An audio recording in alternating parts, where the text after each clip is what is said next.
Good morning students. आज हम जो अपना चैप्टर स्टार्ट करने वाले केमिकल काइनेटिक्स, इसका जो है लेक्चर पहले फर्स्ट लेक्चर जो है वो थ्योरी का अपलोड हो चुका है। इसके अलावा जो प्लेलिस्ट बनी हुई है केमिकल काइनेटिक्स की, आप वहां पे जाके चेक कर सकते हैं।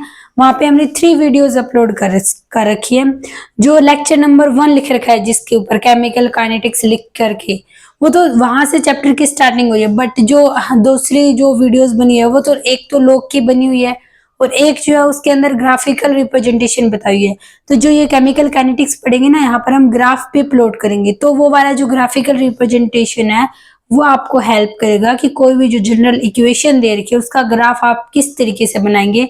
और जो लॉग वाला जो वीडियो बना रखी है वो उस काम में हेल्पफुल है। जैसे कि आप केमिकल काइनेटिक्स के न्यूमेरिकल करेंगे और आपको अगर लॉग वैल्यू नहीं दे रखी है तो किस तरीके से आप लॉग वैल्यू उस न्यूमेरिकल का आंसर निकालेंगे।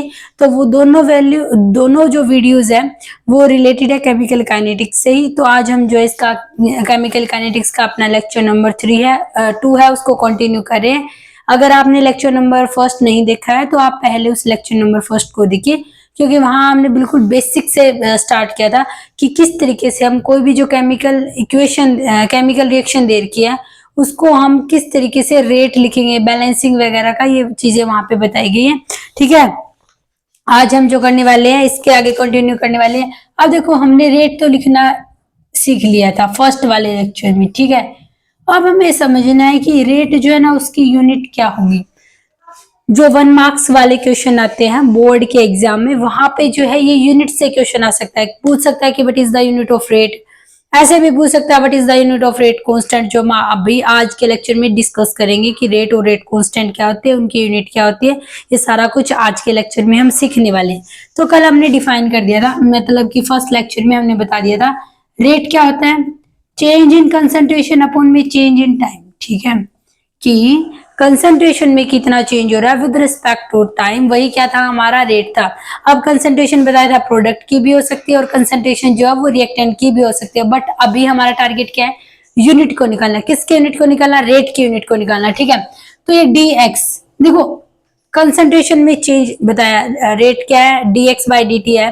तो जो चेंज इन कंसंट्रेशन मतलब कि एक वैल्यू आएगी वो कंसंट्रेशन ही तो आएगी, और जो कंसंट्रेशन की यूनिट होती है वो होती है मोल पर लीटर। ठीक है, और टाइम की जो होती है वो सेकंड होती है। ठीक है, तो यहां से जो रेट है, ये वाली जो यूनिट है ना कि कंसंट्रेशन की यूनिट मोल पर लीटर, ये हम डिस्कस करेंगे जब हम अपना चैप्टर सॉल्यूशन डिस्कस करेंगे ना, तो वहां पर इसको डिटेल में अच्छे से पढ़ेंगे। ठीक है, कि कंसंट्रेशन की यूनिट जो होती है वो मोल पर लीटर ही होती है। ठीक है, आप अब इस चैप्टर के लिए आप इसको ध्यान रखोगे कि कंसंट्रेशन जो होती है उसकी यूनिट जो वो मोल पर लीटर होती है। तो रेट की यूनिट क्या बन जाएगी, मोल पर लीटर पर सेकेंड। ठीक है, ये जो हमेशा ध्यान रखना, रेट की यूनिट जो है ना वो चेंज नहीं होगी चाहे कौन से ही ऑर्डर की रिएक्शन पूछी जाए। अब आपको ये दिमाग में आ रहा होगा कि मैम ने ये क्या बोल दिया, ऑर्डर क्या है, ऑर्डर तो हमें पता ही नहीं। आज हम डिस्कस करेंगे। ठीक है, तो रेट की यूनिट हमेशा फिक्स रहती है, दैट इज मोल पर लीटर पर सेकेंड। ठीक है, अभी हम आगे इसको कंटिन्यू करने वाले हैं। अब देखो, 2 तरीके के होते हैं। जैसे मान लो types of rate of reaction. ठीक है, कितने तरीके का हो सकता है, वो 2 तरीके का हो सकता है। एक तो एवरेज रेट ऑफ रिएक्शन, एक होता है इंस्टेंटेनियस रेट ऑफ रिएक्शन। ठीक है, मान लो आप जैसे इसको ऐसे समझो कि आप मान लो आपने कहीं आप जा रहे दिल्ली टू मुंबई। ठीक है, आपने ट्रेवलिंग स्टार्ट की अपनी दिल्ली से और आपको जाना है मुंबई। ठीक है, आप अपनी पर्सनल कार से जा रहे हैं। ठीक है, पर्सनल व्हीकल आप उससे जा रहे हैं। ठीक है, तो अगर आपसे पूछा जाए, अब देखो ऐसा तो है नहीं कि दिल्ली से मुंबई गए रोड बिल्कुल खाली था, ऐसा भी नहीं है। ठीक है, कि आप एक ही स्पीड से चलते गए। मान लो आपने अपनी गाड़ी जो 100 किलोमीटर पर आवर की स्पीड से चलाना स्टार्ट किया, और दिल्ली में तो वैसे भी बहुत ज्यादा ट्रैफिक रहता है। ठीक है, तो ऐसा तो है नहीं कि जिस स्पीड से आपने अपनी गाड़ी को स्टार्ट किया उसी कांस्टेंट स्पीड से आप चले गए दिल्ली से मुंबई तक, ऐसा नहीं हो सकता। कहीं कहीं ट्रैफिक भी आया होगा तो आपने स्पीड को कम किया होगा। ठीक है, रेड सिग्नल आने पर बिल्कुल भी गाड़ी स्टॉप हुई होगी, यानी कि स्पीड 0 भी हुई होगी। यानी कि स्पीड का हम ये कह सकते हैं कि भाई एक कांस्टेंट स्पीड से नहीं चली। और अगर आपसे कोई पूछे कि आप कितनी स्पीड से आप ट्रेवल करके आए हैं मुंबई, दिल्ली से मुंबई, तो आप ऐसे तो है नहीं कि आप एक स्पीड बताओगे, आप क्या बताओगे, एवरेज बताओगे कि हाँ कहीं पर 100 भी रही थी स्पीड, कहीं पर 80 भी हुई, कहीं पर इससे भी कम हुई, ज्यादा भी हुई। ठीक है, तो आप जब भी बात करते हैं तो वो किसकी बात करते हैं, एवरेज की बात करते हैं। अच्छा, अब ये मानो कि आप गाड़ी चला रहे हैं, आपके साथ ही आपका फ्रेंड बैठा है, वो आपसे पूछ रहा है कि हाँ इस टाइम पे आप किस स्पीड से गाड़ी चला रहे हैं, तो आप देखेंगे स्पीडोमीटर में तो आप उसी इंस्टेंट की बात करेंगे ना जिस टाइम पे वो पूछ रहा है। तो इसी तरीके से जो रेट ऑफ रिएक्शन होता है वो भी दो तरीके का है, एवरेज और इंस्टेंटेनियस।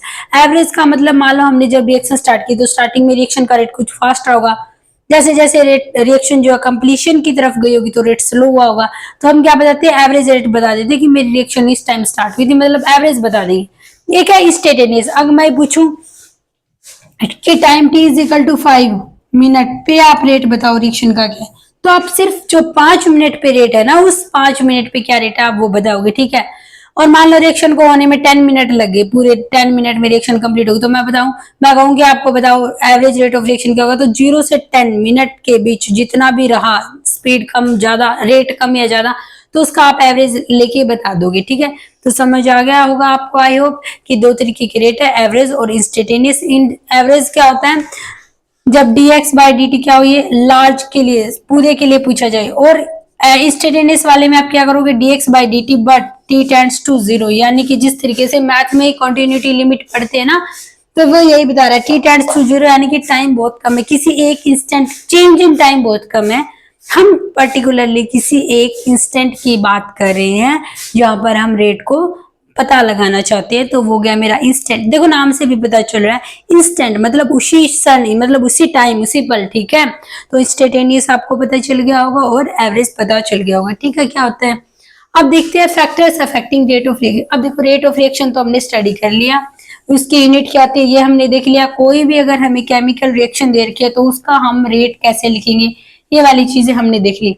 अभी हम ये देखने वाले हैं कि कोई भी जो रिएक्शन है उसका रेट किन किन चीजों पे डिपेंड करता है। तो सबसे पहला जो फैक्टर है जिसपे रिएक्शन ऑफ रेट जो है, रेट ऑफ रिएक्शन डिपेंड करता है, वो है कंसंट्रेशन ऑफ द रिएक्टेंट। अब देखो मान लो कि मेरे को रिएक्शन करनी है, बट मेरे पास रिएक्शन, अब किस रिएक्शन में क्या क्या होता है, देखो रिएक्टेंट्स होते हैं, वो क्या हो रहे हैं, किसी रिएक्टेंट होते हैं, ठीक है, लेफ्ट हैंड साइड, और इधर क्या होते हैं, राइट हैंड साइड, प्रोडक्ट होते हैं, ठीक है। अब रिएक्शन हो रही है तो प्रोडक्ट बन रहा है, बट अगर बन किससे रहा है प्रोडक्ट, रिएक्टेंट से ही ना। तो मान लो मेरे पास रिएक्टेंट ही नहीं होगा तो किस तरीके से मेरी रिएक्शन होगी। मान लो जैसे कोई, जैसे जनरल एग्जांपल लेते हैं हम, जैसे मान लो स्कूल में अब हम पढ़ते हैं, ठीक है, स्कूल में पढ़ते हैं, तो हर एक स्कूल का क्या टारगेट होता है कि हमारे स्कूल का ना रिजल्ट अच्छा है, बहुत अच्छा रिजल्ट है। और रिजल्ट कौन लेके आएगा, बच्चे लेके आएंगे। तो अगर स्कूल में बच्चे ही नहीं है तो क्या हम ये कहेंगे कि हाँ हमारे स्कूल का रिजल्ट, तो उस चीज का तो कोई क्वेश्चन ही नहीं उठता ना। तो अगर हमारे पास रिएक्टेंट ही नहीं है तो प्रोडक्ट बनने का तो कोई क्वेश्चन ही नहीं होगा ना। तो जितनी ज्यादा रिएक्टेंट की कंसंट्रेशन होगी उतने ही ज्यादा क्या होगा, मेरा रेट ऑफ रिएक्शन फास्ट होगा। तो जैसे जैसे हम कंसंट्रेशन रिएक्टेंट की बढ़ाते जाएंगे, प्रोडक्ट जो रिएक्शन ऑफ रेट है, रेट ऑफ रिएक्शन है वो बढ़ता जाएगा, ठीक है। दूसरा है टेम्परेचर। जनरली जो होता है ऐसा मानना, ऐसा ऑब्जर्व किया गया कि टेम्परेचर बढ़ने के साथ साथ जैसे जैसे हम टेम्परेचर बढ़ाते हैं तो जो मेरा रेट ऑफ रिएक्शन है वो क्या हो जाता है, इंक्रीज हो जाता है, ठीक है। और इस ये जो टेम्परेचर के इफेक्ट है ना, इसको हम बहुत आगे डिस्कस करेंगे अनियनियस इक्वेशन में, जिसका अनियनियस इक्वेशन का रिजल्ट ये करता है कि हर एक 10 डिग्री सेल्सियस, अगर हम 10 डिग्री सेल्सियस को या 10 केल्विन को अगर हम इतना टेम्परेचर बढ़ा देते हैं तो जो रिएक्शन है उसका रेट जो है वो डबल से ट्रिपल हो जाता है। बट ये एप्लीकेबल है अगर कोई रिएक्शन रूम टेम्परेचर पे हो रही है, उस कंडीशन में एप्लीकेबल है ये वाला रिजल्ट कि फॉर एवरी 10 डिग्री या 10 Kelvin rise in temperature there is a increase in rate of reaction by 2 और 3, ठीक है। कम से कम ट्वाइस और ज्यादा से ज्यादा जो रेट जो वो 3 टाइम्स हो सकता है, ठीक है। फिर आगे है नेचर ऑफ द रिएक्टेंट, ठीक है, कि रिएक्टेंट के नेचर पे भी डिपेंड करता है। मान लो एक मैंने ऐसी रिएक्शन ली जिसमें जो है हाइड्रोजन इन्वॉल्व हो रही है, एक मैं इस तरीके से रिएक्शन करा रही हूँ जिसमें ऑक्सीजन है वो इन्वॉल्व हो रहे हैं, एक मैं ऐसी मतलब रिएक्शन कराना चाहती हूँ जिसके अंदर मेरा नाइट्रोजन इन्वॉल्व है, ठीक है। तो अब देखिए, अब मैंने जब ये वाला देखो, आपको पता है जब रिएक्शन हो रही होती है तो पुराने बॉन्ड जो होते हैं ना रिएक्टेंट वाले, तो वो बॉन्ड टूट रहे होते हैं और नए बॉन्ड बन रहे होते हैं। जिस तरीके से आप ऐसे समझो, देखो हाइड्रोजन है H2 प्लस N2, दोनों रिएक्ट क्या कर करके क्या बनाते हैं, अमोनिया का फॉर्मेशन करते हैं ना।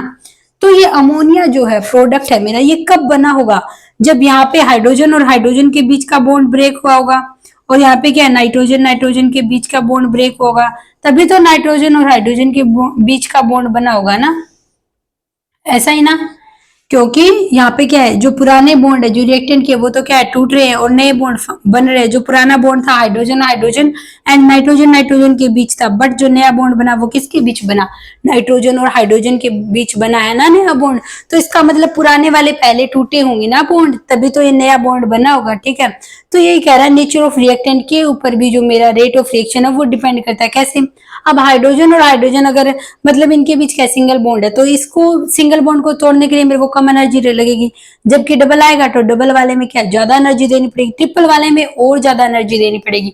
और इसीलिए ये जो सबसे ज्यादा होता है रूम टेम्परेचर पे ऑलमोस्ट क्या होती है, नाइट्रोजन गैस जो होती है वो इन अनरिएक्टिव होती है। ठीक है, इनर्ट बोल सकते हैं आप इसको।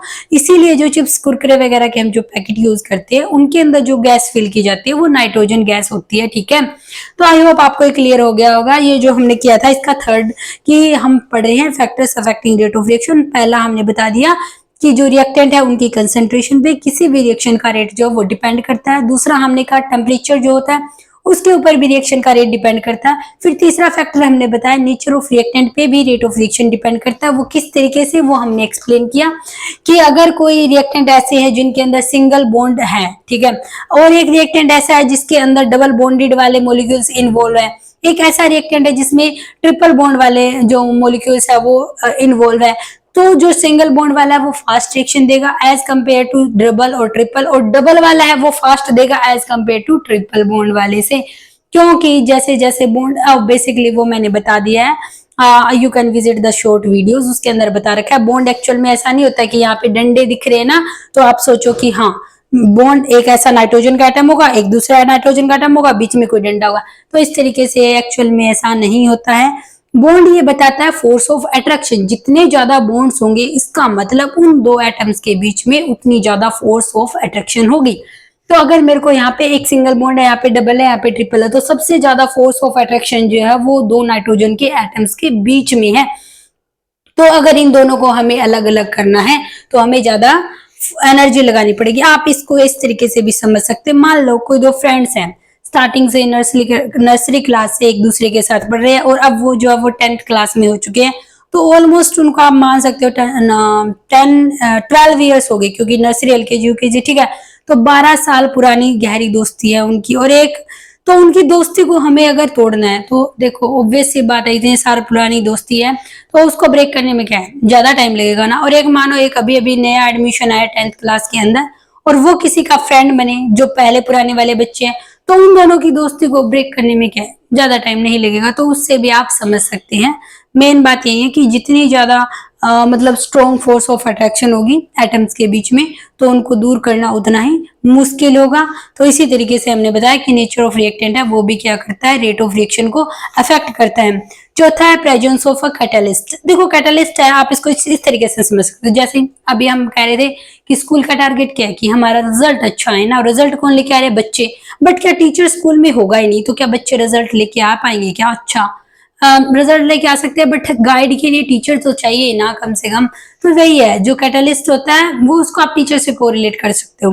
टीचर खुद रिजल्ट मतलब ऐसा नहीं है टीचर खुद पेपर लिख के आएगा, बच्चे लिख के आएंगे ना, बट उनको समझाने का पढ़ाने का काम कौन करे, टीचर। तो वही कैटलिस्ट का काम है। कैटलिस्ट क्या करता है, किसी भी रिएक्शन की रेट को बढ़ा देता है। हमने कैटलिस्ट डाला, उसने क्या किया, रिएक्शन के रेट को फास्ट कर दिया, रिएक्शन कंप्लीट होगी, हमें जो प्रोडक्ट चाहिए था वो हमें मिल गया, और कैटलिस्ट जैसा हमने डाला था वैसा एज इट इज हमें वापस से मिल जाता है। तो कैटलिस्ट रिएक्शन में वैसे नहीं है कि कहीं ना कहीं प्रोडक्ट में हमें दिखेगा, बट वो रिएक्शन में क्या करता है, रिएक्शन की रेट को फास्ट कर देता है। ठीक है, चौथा फैक्टर जो है वो फिफ्थ जो फैक्टर है वो सरफेस एरिया, कि जितना ज्यादा सरफेस एरिया होगा ना किसी भी रिएक्टेंट का तो उसका जो रिएक्शन का रेट है वो उतना ही फास्ट होगा। इसीलिए ये कहा जाता है कि अगर हम जो है किसी को जैसे पाउडर फॉर्म में अगर हम ले हमारा जो भी सॉलिड वगैरह जो मटेरियल है जो मॉलिक्यूल्स को, तो मेरा रिएक्शन का रेट क्या होगा, फास्ट हो जाएगा। ठीक है, सिक्स्थ फैक्टर है वो एक्सपोजर टू रेडिएशन है। कुछ रिएक्शंस ऐसी होती है जिनमें क्या होता है, रेडिएशंस के प्रेजेंस मस्ट होती है, अगर रेडिएशंस के प्रेजेंट नहीं है तो वो रिएक्शन नहीं होगी। जिस तरीके से for example you can consider the photosynthesis. आपको पता है रिएक्शन प्लांट्स होते हैं वो अपना फूड प्रिपेयर करते हैं through the process of photosynthesis, और फोटोसिंथेसिस में क्या क्या चाहिए, हाइड्रोजन चाहिए, सॉरी वाटर चाहिए H2O, ठीक है, CO2, और क्या चाहिए, लाइट भी मस्ट है, ठीक है। तो अगर लाइट नहीं होगी तो वो क्या है, सन अगर रेज नहीं होगी तो वो प्रोसेस हो ही नहीं पाएगी, फोटोसिंथेसिस हो ही नहीं पाएगी, ठीक है, प्लांट्स अपना फूड प्रिपेयर नहीं कर पाएंगे। इसीलिए तो कहते हैं कि चाहे डायरेक्टली या इनडायरेक्टली हर एक लिविंग बींग्स का जो सोर्स है, मतलब एनर्जी का जो सोर्स है वो क्या है, सन है, ठीक है। आई होप आपको ये क्लियर हो गया होगा। Factors affecting rate of reaction कौन कौन से होते हैं। सबसे पहला हमने पढ़ा कि कंसंट्रेशन ऑफ रिएक्टेंट पे डिपेंड करता है, जितनी कंसंट्रेशन ज्यादा होगी रिएक्टेंट की उतना ही रिएक्शन का रेट ज्यादा होगा। दूसरा फैक्टर जो हमने पढ़ा वो था हमारा टेम्परेचर, कि टेम्परेचर को बढ़ाने के साथ जो होता है रेट ऑफ रिएक्शन बढ़ जाता है, और इस बात को प्रूव करती है अरेनियस इक्वेशन। अरेनियस कहता है, जो हम आगे डिस्कस करेंगे इसको पूरा डिटेल में, कि अरेनियस क्या इक्वेशन क्या है, किस तरीके से मतलब हम कह रहे हैं कि हर एक 10 डिग्री राइज के साथ जो टेम्परेचर करेंगे, अगर 10 डिग्री राइज करेंगे तो हमारा जो रिएक्शन का रेट है वो डबल से ट्रिपल हो जाएगा, ठीक है। थर्ड फैक्टर हमने पढ़ा नेचर ऑफ रिएक्टेंट, कि अगर उनके बीच में फोर्सेस ऑफ अट्रैक्शन कैसी है रिएक्टेंट के मॉलिक्यूल्स के बीच में, अगर ज्यादा फोर्स ऑफ अट्रैक्शन है तो ज्यादा एनर्जी चाहिएगी रेट ऑफ रिएक्शन से, लोग अगर फोर्स ऑफ अट्रैक्शन उतनी ज्यादा नहीं है तो हमें क्या कम एनर्जी देनी पड़ेगी, रिएक्शन का रेट क्या होगा, ज्यादा होगा, कम एनर्जी पे रिएक्शन हो जाएगी, रूम टेम्परेचर पे भी हो जाएगी, ठीक है। फिर हमने पढ़ा कि कैटलिस्ट क्या करता है, रिएक्शन के रेट को बढ़ा देता है, ठीक है, ये हमने पढ़ दिया। सरफेस एरिया हमने पढ़ा कि जितना ज्यादा सरफेस एरिया होता है उतना रिएक्शन का रेट ज्यादा होता है, इसलिए ये कहा जाता है कि अगर पाउडर फॉर्म में अगर हम जो रिएक्टेंट है उनको लेंगे तो हमारा ज्यादा रिएक्शन का रेट होगा। और जो लास्ट वाला था वो था एक्सपोजर टू रेडिएशंस। कुछ रिएक्शंस ऐसी होती है जहाँ पे जो है रेडिएशंस की प्रेजेंस होती है वो मस्ट होती है, जैसे कि हमने बता दिया फोटोसिंथेसिस, ठीक है। अब हम करने वाले हैं, हमने ठीक है हमने देख लिया रेट किस तरीके से लिखते हैं। अब हम बात करने वाले हैं किसी भी, अब rate law and law of mass action, दो है, इन लॉज को हम पढ़ने वाले हैं अभी, ठीक है। तो रेट लॉ क्या कहता है, रेट लॉ ये कहता है कि कोई भी जो रिएक्शन है ना, अभी पहला फैक्टर हमने क्या पढ़ा कि जो रेट है वो कंसंट्रेशन पे डिपेंड करता है, ठीक है। तो रेट लॉ कहता है, रेट लॉ क्या कहता है, रेट लॉ कहता है कि जो रिएक्शन है ना, कोई भी रिएक्शन उसका जो रेट है ना वो डिपेंड करता है कंसंट्रेशन ऑफ रिएक्टेंट और उनकी पावर कौन सी, जो बैलेंस्ड केमिकल इक्वेशन में हमने लगाई है। जैसे मान लो A molecules of A plus B molecules of B convert into product, ठीक है। ये मेरी एक बैलेंस्ड केमिकल इक्वेशन है जहां पर ए और जो बी है वो मेरे रिएक्टेंट है, इनके आगे जो स्मॉल ए और स्मॉल बी लगाए हुए हैं ये इनके कोफिशिएंट्स है, जिनको हम स्टोइकोमेट्रिक कोफिशिएंट्स बोलते हैं, और ये इक्वेशन क्या है, बैलेंस्ड है। तो ये रेट लॉ कहता है कि आपको क्या करना है, केमिकल इक्वेशन को फर्स्ट ऑफ ऑल बैलेंस कर लेना है, ठीक है। फिर इनके जो कोफिशिएंट्स होंगे ना, इनकी पावर आप उस रिस्पेक्टिव, जैसे ए है, ए मेरा रिएक्टेंट है, इसका जो कोफिशिएंट है बैलेंस्ड केमिकल इक्वेशन में वो ए है, तो रेट लॉ लिखते टाइम मैं कहूंगी कि रेट जो वो डायरेक्टली प्रोपोर्शनल है, ए जो रिएक्टेंट है उसकी पावर है, जो उसके कोफिशिएंट है वो पावर में चले जाएंगे, ठीक है। बट एक्चुअल में ऐसा नहीं होता, एक्चुअल लॉ जो फॉलो होता है वो है लॉ ऑफ मास एक्शन, ठीक है। तो लॉ ऑफ मास एक्शन क्या कहता है, लॉ ऑफ मास एक्शन ये कहता है कि ऐसा नहीं है कि आप रेट लिखो जब वो ऐसे होगा जैसा उसने बताया, रेट लॉ ने ये कहता है A concentration of A to the power alpha और concentration of B to the power beta. अब क्वेश्चन आ रहा होगा कि ये अल्फा और बीटा क्या है, लॉ ऑफ मास एक्शन कहता है कि किसी भी रिएक्शन का रेट जो है वो रिएक्टेंट की उस पावर पे उस ये जो अल्फा और बीटा है उन पे डिपेंड करता है जो एक्चुअल में पार्टिसिपेट करें। मान लो आपने 10 मॉलिक्यूल्स ले ली किसी के, ठीक है, कंसंट्रेशन मान लो आपने, जैसे कंसंट्रेशन मॉलिक्यूल्स में नहीं होती बट मोल पर लीटर में ही होगी ना, बट आप समझने के लिए ताकि इजी वे से समझ आए तो उसके लिए आप मान लो कि आपने कोई रिएक्टेंट है, उसके आपने 10 मॉलिक्यूल्स ले लिए और वो रिएक्ट करके प्रोडक्ट के अंदर कन्वर्ट हो रहे, बट ऐसा तो नहीं है ना कि 10 के 10 ही जो है वो कन्वर्ट हो जाएंगे प्रोडक्ट में, कुछ तो ऐसा होगा, क्या पता 8 हो रहे हो, क्या पता 7 हो रहे हो, ठीक है। तो कितने रिएक्ट कर गए जो एक्चुअल में प्रोडक्ट का फॉर्मेशन करने में कंट्रीब्यूट कर रहे हैं, वो कंसेंट्रेशन कौन सी है, तो वो कंसेंट्रेशन है अल्फा और बीटा, ठीक है। तो ये कहता है कि जो एक्चुअल में इफेक्टिव कंसेंट्रेशन होगी, जो प्रोडक्ट फॉर्मेशन में कंट्रीब्यूट करेगी, वो आएगी पावर में। कौन कहता है ये बात, लॉ ऑफ मास एक्शन। और जो रेड ला है वो क्या कह रहा था कि आप ना केमिकल इक्वेशन को बैलेंस करो, उनके जो कोफिशिएंट है उनको आप उनकी पावर पे लगा दो। बट एक्चुअल में ऐसा नहीं है, एक्चुअल में ये ऐसा होता है कि कितनी इफेक्टिव कंसंट्रेशन थी जो प्रोडक्ट का फॉर्मेशन करने में कंट्रीब्यूट कर रही थी। ठीक है, अब जैसा हमें बचपन से पढ़ते आ रहे हैं कि जब हम क्या करते हैं, प्रोपोर्शनलिटी का साइन हटाते हैं तो हम क्या लगाते हैं, कांस्टेंट लगाते हैं ना। तो अब रेट लिख रहे हैं तो रेट क्या लिखेंगे, प्रोपोर्शनलिटी का साइन हटाएंगे, कांस्टेंट लगाएंगे के। ठीक है, और ये के क्या है, मेरा रेट कांस्टेंट है, concentration of A to the power alpha और B to the power beta. ठीक है, तो ये हो जाएगा। अब यहाँ पे क्या के मैंने बता दिया, के क्या है, मेरा रेट कांस्टेंट है। ठीक है, तो अब देखिए, अब हम आई होप आपको क्लियर हो गया, रेट और रेट कांस्टेंट दोनों अलग अलग चीजें हैं। किस तरीके से रेट हम लिख रहे हैं, और जब हम इस प्रोपोर्शनलिटी के हमने पहला ही फैक्टर पढ़ा था ना कि किसी भी रिएक्शन का जो रेट होता है वो उसके रिएक्टेंट के कंसंट्रेशन पे डिपेंड करता है। तो हमने according to the law of mass action लिखा कि कंसंट्रेशन ऑफ ए और बी अगर मेरे रिएक्टेंट है तो कंसंट्रेशन ऑफ ए और कंसंट्रेशन बी पे डिपेंड करेगा, बट उनकी पावर कौन सी है जो एक्चुअल में कंट्रीब्यूट करे प्रोडक्ट फॉर्मेशन पे। प्रोपोर्शनलिटी का साइन हटाया, कांस्टेंट लगाया, और जो कांस्टेंट है उसी का नाम क्या रखा हमने, रेट कांस्टेंट रखा है। ठीक है, तो अब आगे आई होप आपको इतना क्लियर हो गया होगा। बट फिर भी जितना भी टॉपिक करवाया जाए, जो भी आपको टॉपिक करवाया जाए, कभी भी आपको लगे कि ये वाली चीज समझ नहीं आई है तो वो चीज आप कमेंट सेक्शन के अंदर लिख सकते हैं। अब हम बात करने वाले हैं ऑर्डर ऑफ ए रिएक्शन। ठीक है, ऑर्डर क्या होता है किसी भी रिएक्शन का, तो देखो लॉ ऑफ मास एक्शन के अकॉर्डिंग हमने रेट लिख लिया, और ये पावर जो थी अल्फा और बीटा आई थी ना, तो इन्हीं का सम क्या होता है, ऑर्डर होता है। अगर आपसे पूछा जाए तो आप इन पावर्स को ऐड कर दोगे तो क्या बता देगा आपको, ऑर्डर ऑफ रिएक्शन बता देगा। ठीक है, तो ऑर्डर ऑफ रिएक्शन को आप किस तरीके से डिफाइन करोगे, इसको आप डिफाइन करोगे sum of power of actual concentration terms mention in rate law expression. देखो रेट लॉ एक्सप्रेशन बोल रहा है, ठीक है, on which rate of a reaction actually depends. ठीक है, तो अगर मैंने लिखा है कि ये वाला अगर ए की पावर ए बी और सॉरी ये अगर ए है, ये वाली मेरी केमिकल इक्वेशन है, बैलेंस्ड केमिकल इक्वेशन है, ए और बी रिएक्टेंट है, तो ए और बी की हमने लिखा, और यहाँ पे क्या लगा दिया ऊपर पावर अल्फा और बीटा, तो इनका सम करेंगे वो अल्फा और बीटा वो ऑर्डर होगा, ना कि ए प्लस बी का करेंगे वो वाला ऑर्डर होगा। इनकी पावर्स को ऐड कर दोगे तो वो हमें क्या बता देगा, ऑर्डर बता देगा। ठीक है,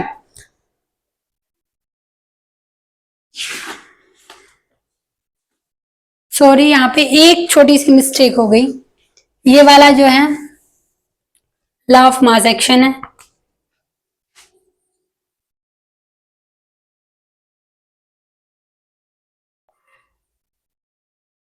ठीक है, और ये वाला जो है वो रेट लॉ है।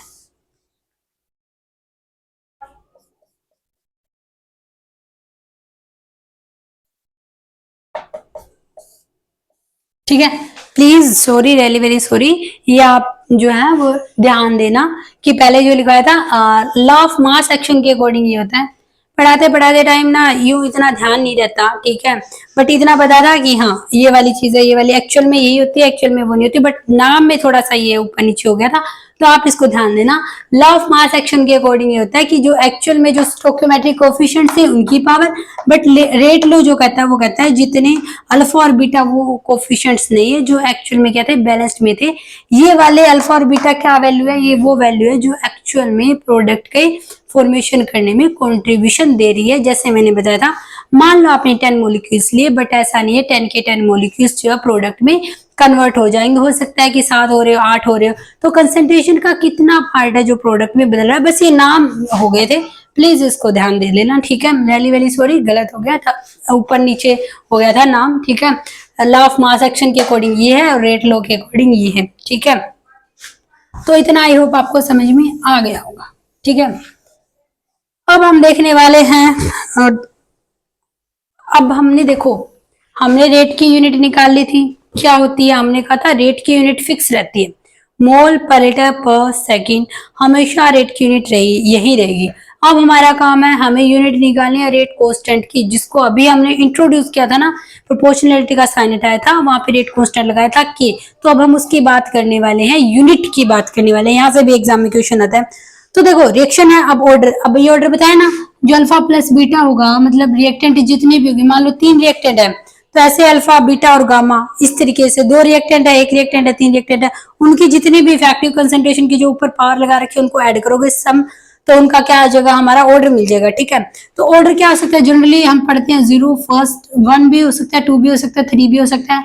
ऑर्डर कैन बी 0, ठीक है, फ्रैक्शनल वैल्यू भी हो सकती है और होल नंबर भी हो सकता है। ठीक है, ऑर्डर किसी भी रिएक्शन का। और एक बात हमेशा ध्यान रखना कि ऑर्डर हम जो कोई भी रिएक्शन दे रखी है ना केमिकल इक्वेशन, तो उसको देखिए, अगर आपको सामने केमिकल इक्वेशन लिख दी जाए और आपसे बोला जाए कि आप इसका ना ऑर्डर बताओ, तो कभी भी हम किसी भी रिएक्शन को देख के उसका ऑर्डर नहीं बता सकते। ऑर्डर जो होती है ना वो हमेशा एक एक्सपेरिमेंटल क्वांटिटी होती है, एक्सपेरिमेंट के थ्रू ही हम बता सकते हैं कि किसी भी रिएक्शन का क्या ऑर्डर है। ठीक है, बट हम जनरली पढ़ते हैं वो 0 फर्स्ट ऑर्डर, सेकंड ऑर्डर, ज्यादा से ज्यादा किया जाए third order, but second order तक इनफ है। ठीक है, आपके +2 लेवल तक। ठीक है, तो अब हम क्या करने वाले हैं, रेट कांस्टेंट यानी कि के की यूनिट निकालने वाले हैं for 0 order, first order and second order. ठीक है, तो एक बात हमेशा इंपॉर्टेंट नोट करके लिख लेना, ठीक है, कि रेट की जो यूनिट होती है हमेशा फिक्स रहती है, मोल पर लीटर पर सेकंड, जबकि जो रेट कांस्टेंट होता है जिस जो के होता है उसकी यूनिट है वो बदलती रहती है जैसे जैसे ऑर्डर ऑफ रिएक्शन बदलेगा। तो 0 ऑर्डर के लिए के की यूनिट कुछ और होगी, फर्स्ट ऑर्डर के लिए कुछ और होगी, सेकंड ऑर्डर के लिए कुछ और होगी, थर्ड ऑर्डर के लिए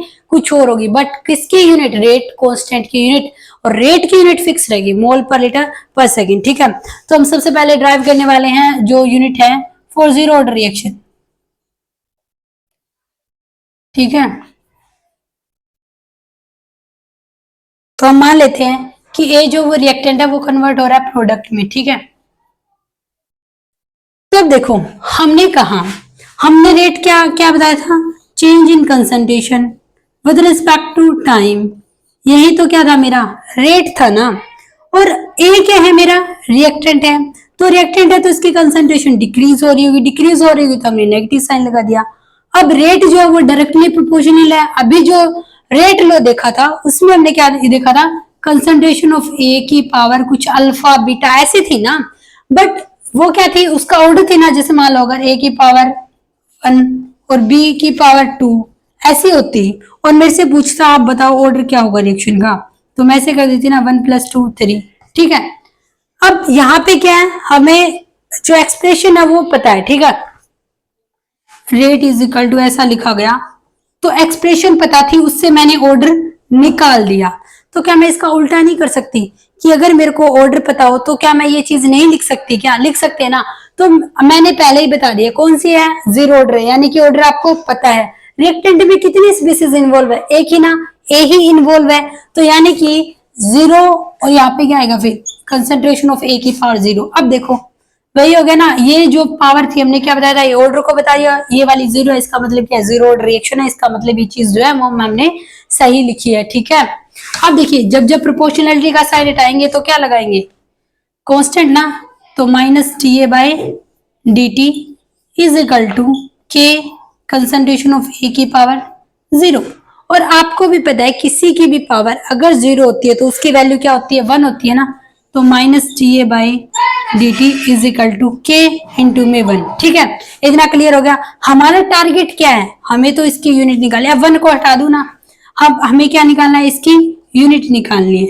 ठीक है, कि इसकी यूनिट क्या होगी, तो अब देखो इसकी तो हमें पता है ये है क्या, वैसे चेंज इन कंसेंट्रेशन अपॉन में टाइम, उसको क्या बोलते हैं, रेट बोलते हैं। और वैसे भी इसकी यूनिट क्या है, मोल पर लीटर, कंसेंट्रेशन की यूनिट मोल पर लीटर, टाइम की क्या है पर सेकंड, सॉरी सेकंड, तो इसके की क्या हो जाएगी, मोल पर लीटर बाय में सेकंड, और हम ये लिख सकते हैं यूनिट ऑफ क्या हो जाएगी, मोल पर लीटर पर सेकंड। ठीक है, यानी कि जो 0 ऑर्डर रिएक्शन है उसके लिए जो रेट कांस्टेंट की यूनिट है वो वही होगी जो रेट की यूनिट है, क्योंकि यहाँ पे देखो ये रेट है इज इक्वल टू क्या, रेट कांस्टेंट है, और ये किसके लिए है, 0 ऑर्डर के लिए है। तो आई होप आपको क्लियर हो गया होगा कि रेट कांस्टेंट जो है फॉर 0 ऑर्डर रिएक्शन, उसकी जो यूनिट है रेट कांस्टेंट की वो वही है जो रेट की, और रेट की यूनिट जो है वो मोल पर लीटर पर सेकेंड है। इसी तरीके से अब हमें ड्राइव करना है फर्स्ट ऑर्डर के लिए। ठीक है, क्या क्या चेंजेस होंगे वो मैं इसी के अंदर कर देती हूँ। ठीक है, हमें निकालना है फर्स्ट ऑर्डर रिएक्शन के लिए रेट कांस्टेंट की यूनिट निकालनी। ठीक है, तो हमने कहा DA/dt is directly proportional to A की पावर 1, क्यों, ए रिएक्टेंट है, ऑर्डर मैंने फर्स्ट ले रखा है, तो वही बताया था जो पावर होती है वो ऑर्डर को बताती है, तो 1 हो गया। अब प्रोपोर्शनलिटी को हटाया, कांस्टेंट लगाया, ए की पावर 1 होगी। अब हमें क्या टारगेट है, मेरा इस के की यूनिट को निकालना मेरा टारगेट है। तो अब देखो यहीं से हम लिखते हैं कंसंट्रेशन की यूनिट क्या होगी, मोल पर लीटर। देखो नेगेटिव साइन को इन्वॉल्व नहीं करी, क्योंकि नेगेटिव साइन तो यूनिट में कोई ना फर्क थोड़ी ना डालेगा नेगेटिव साइन। तो यहाँ पे कंसंट्रेशन की यूनिट आ गई मोल पर लीटर, टाइम की सेकंड आ गई, इज इक्वल टू के। फिर से क्या है, कंसंट्रेशन ऑफ ए की पावर 1 है, यानी कि मोल पर लीटर की पावर कितनी, 1। अब 1 लिखू या ना लिखू कोई फर्क नहीं पड़ता। अब देखो मोल से मोल कैंसिल, लीटर से लीटर वाली यूनिट कैंसिल, तो यहाँ पे मैं ऐसे लिख सकती हूँ 1 अपॉन में सेकेंड इज इक्वल टू के। तो के की यूनिट क्या आ जाएगी, ये ऊपर जाएगा, यहाँ पे पावर 1 ऊपर जाएगा, -1 हो जाएगी ना पर सेकेंड। यानी कि for first order reaction the unit of the rate constant will be पर सेकेंड। समझ आ गया आई होप इस तरीके से। तो इस तरीके से आप जो है किसी भी जो ऑर्डर की रिएक्शन है उसके लिए रेट कांस्टेंट की वैल्यू निकाल सकते हैं। अब मैं सेकेंड का करके दिखा रही हूँ आपको किस तरीके से आप सेकेंड ऑर्डर की रिएक्शन जो है उसमें रेट कांस्टेंट की वैल्यू आप निकालेंगे। ठीक है, तो मान लेते हैं हम सेकंड ऑर्डर रिएक्शन है, ठीक है, वहां पे क्या है, अब पावर कितनी आ जाएगी 2, बिकॉज सेकंड ऑर्डर रिएक्शन है, यहाँ पे भी कितना आ जाएगा 2।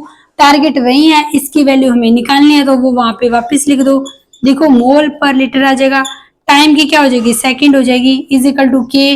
अब बस ध्यान देने वाली इतनी बात है, आपको पता है कंसंट्रेशन की यूनिट जो वो मोल पर लीटर है, बट इस बार इसकी पावर कितनी है 2 है, तो ये वाली चीज लिखना जरूरी है। ठीक है, अब इसको आगे सॉल्व कर देते हैं, कितना आएगा, इसको मैं ऊपर की तरफ सॉल्व कर रही हूँ। ठीक है, तो अब मैं इसको ऐसे लिख दूं मोल पर लीटर पर सेकेंड, इस वाली चीज को मैंने ऐसे लिख दिया, इज इक्वल टू के लिखा, और यहाँ पे मैं इसको ऐसे लिख दूं 2 बार है ना, तो ऐसे लिख दे मोल पर लीटर, और मोल पर लीटर 2 पावर 2 थी ना, जैसे 2 का स्केयर है उसको मैं ऐसे भी लिख सकती हूँ ना, 2 इंटू में 2 यानी कि 2 बार लिख सकते हैं ना, तो वही चीज है, ये स्केयर था तो मैंने इसको 2 बार लिख दिया। अब देखो इससे तो ये पूरा एक कैंसिल हो जाएगा ना पार्ट, मोल पर लीटर, यहाँ पे क्या बचा पर सेकेंड इज इक्वल टू के, और यहाँ पे कितना है मोल पर लीटर। अब के क्या बनेगा, यहाँ पे पर सेकेंड नीचे है और यहाँ पे मल्टीप्लाई है, तो ये क्या हो जाएगा नीचे आके डिवाइड हो जाएगा ना, तो मोल पर लीटर बचेगा। अब यूनिट क्या आएगी के की बताओ, ये आ जाएगी पर मोल। ठीक है, क्योंकि यहाँ पे 1 है ऊपर जाएगा तो माइनस का 1, लीटर के नीचे -1 है तो ऊपर जाएगा तो +1। ठीक है, और ये क्या है पर सेकेंड। ठीक है, तो ये वाली यूनिट हो जाएगी के की for second order reaction. I hope आपको इतना क्लियर हो गया होगा, बट ये वाली डेरिवेशन आप इस तरीके से पूरा मतलब यूनिट निकाल के कब बताओगे, जब आपका 2 या 3 मार्क्स का क्वेश्चन हो, तब आप ऐसे करके बताओगे।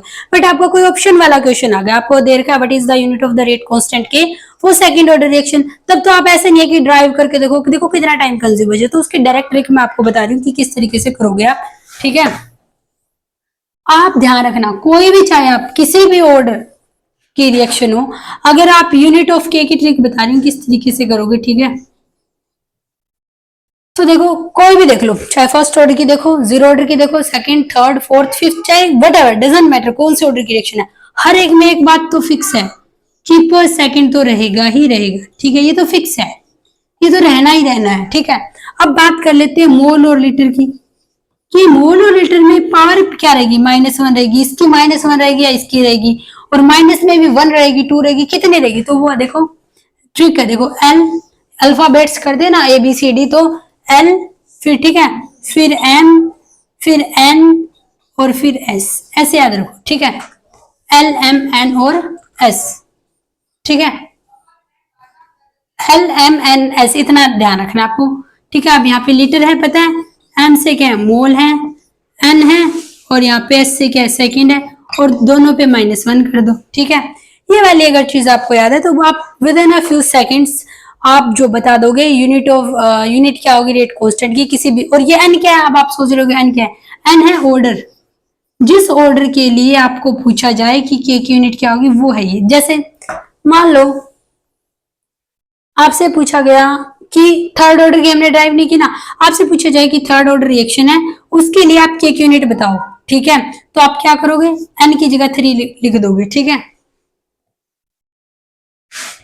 जैसे L लिखा आपने, ठीक है, मोल लिखा, कौन से ऑर्डर की बोला, थर्ड ऑर्डर की ना, तो 3 - 1 कर दोगे, और पर सेकंड तो मैंने बता दिया आता ही आता है। ठीक है, तो क्या हो जाएगी, 3 - 1 2 ना लीटर